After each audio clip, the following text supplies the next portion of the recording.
उदाहरण पेश करते हैं। महिला सशक्तिकरण का अगर कहीं पे बात किया जाए तो ऐसा कोई जगह नहीं है जहाँ पे झांसी की रानी लक्ष्मीबाई का बात न किया जाए। आज तक बहुत से रानियां रहे, बहुत सी रानी थी, उनको सिर्फ वहाँ की राजा की पत्नी महारानी, जिसको उनसे प्रेम है, इस प्रकार से बहुत तरह की रानियों का बखान किया जाता था कि कोई महारानी है, कोई उनकी प्रियतमा है। लेकिन जब झांसी की रानी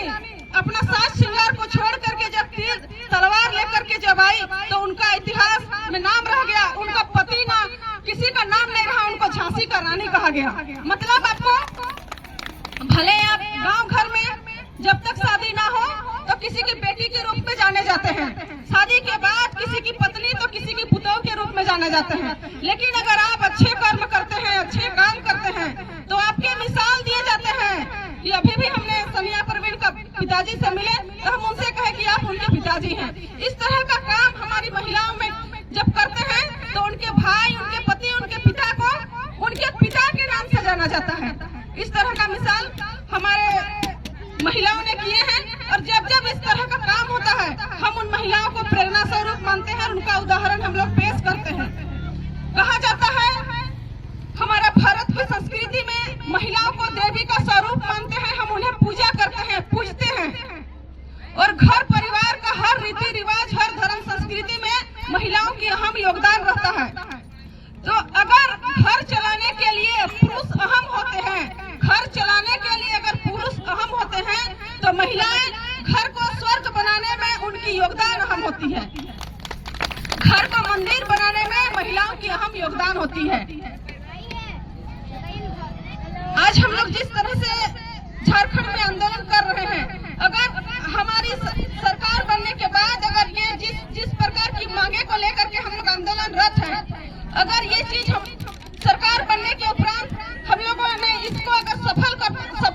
करेंगे तो ये भी एक इतिहास का पन्ना में आएगा कि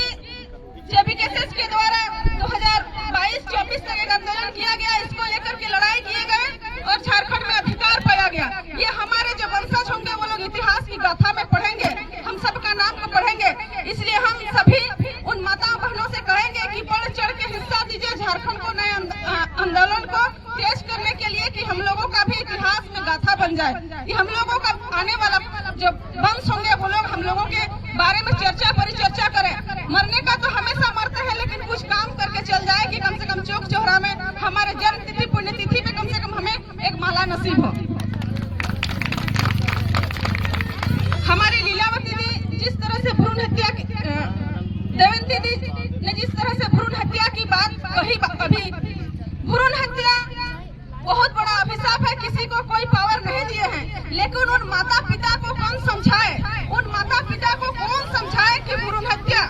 आप जो लड़का की चाहत में करते हैं, आपकी जिस दिन अंतिम सांस चलती है, मतलब आप जिस दिन मर जाते हैं, बेटा आपका अंतिम क्रियाक्रम करने के लिए मतलब जल्दी होते हैं कि कब इनका अंतिम क्रियाक्रम करें और बेटी छाती पिटा पिटा कर रोती है कि मेरा पिताजी अभी तक इस जगह उनको जाने नहीं देना चाहती है। इस बात को माता पिता को समझना होगा कि बेटी वो चीज होती है कि मरने के बाद भी छाती पीट पीट के रोती है और बेटा इसको अंतिम क्रियाक्रम ले जाने के लिए जल्दी में रहते हैं। हम लोगों का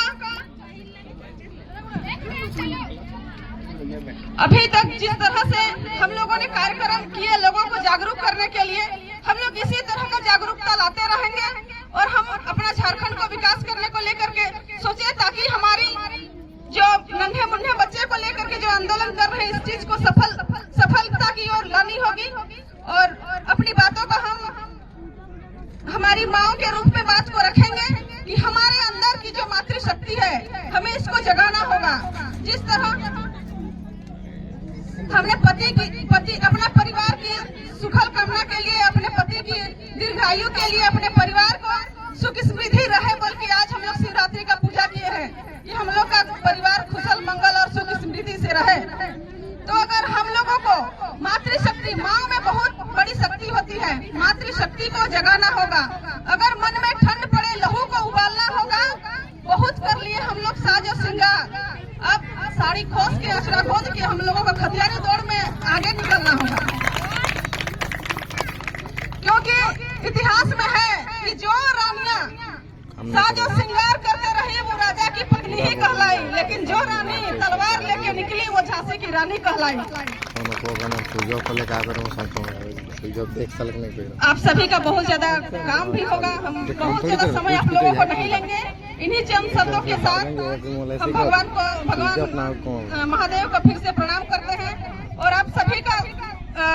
अच्छे उज्जवल, जितने हमारे बच्चे हैं उनका भी अच्छे उज्जवल भविष्य और घर परिवार आप सबों का सुख समृद्धि से भरा रहे, इसी का हम देवों के देव महादेव से प्रार्थना करते हैं कि हम सभी कुशल मंगल रहे और दीर्घ आयु के साथ साथ हम तेजस्वी इस तरह से हमारा मतलब परिवार में सुख समृद्धि बना रहे कि हम लोगों को आंदोलन में जितना भी हद तक जाना पड़े हम कभी निरोग न रहे, ताकि लड़ने में भी अगर हो तो हम हमेशा आगे की ओर जाए। इसी को लेकर के भगवान से हम प्रार्थना करते हैं। इन्हीं चंद शब्दों के साथ हम अपनी वाणी को विराम करते हैं। आप सभी को धन्यवाद और जोहार और प्रणाम।